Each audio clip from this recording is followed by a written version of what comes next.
Hello guys, welcome to our channel. இன்றைக்கி என்ன வீடியோனா உளுத்தம்பருப்பு வடை தான் எப்படி செய்யுதுன்னு பார்த்துடலாம் வாங்க. அதுக்கு முன்னாடி நான் உளுத்தம்பருப்பு வந்து ஒரு 1.5 ஆழாக்கு மேலே இருக்கும்.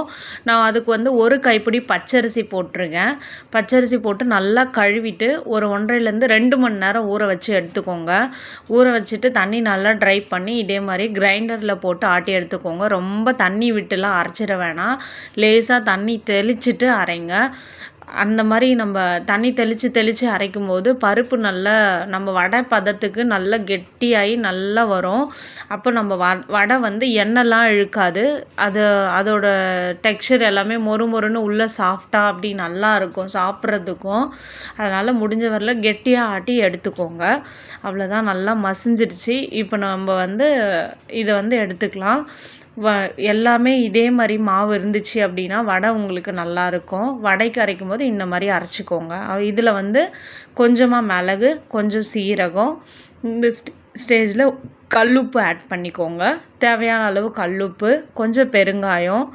இப்போ வந்து நம்ம வெங்காயம், பச்சை மிளகா, வெங்காயம் எல்லாமே வந்து பொடி பொடியாக கட் பண்ணி வச்சுருக்கோம். கருவேப்பிலை, கொத்தமல்லி எல்லாமே, அது எல்லாமே வந்து இதில் சேர்த்துக்கலாம்.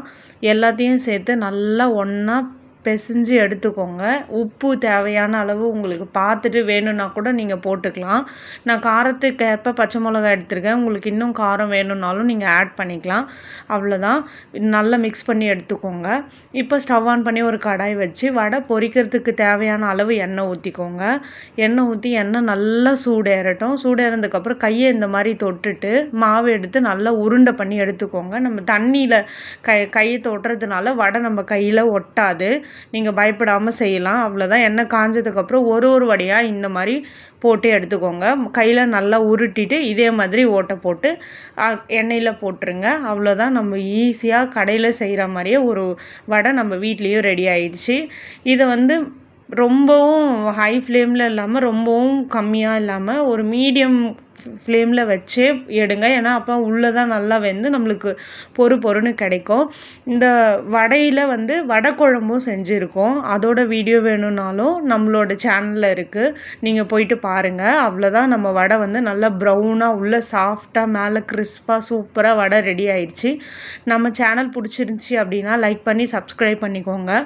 இந்த வடை நாங்கள் செஞ்சு என்ஜாய் பண்ணோம், நீங்களும் செஞ்சு என்ஜாய் பண்ணுங்கள். தேங்க்யூ.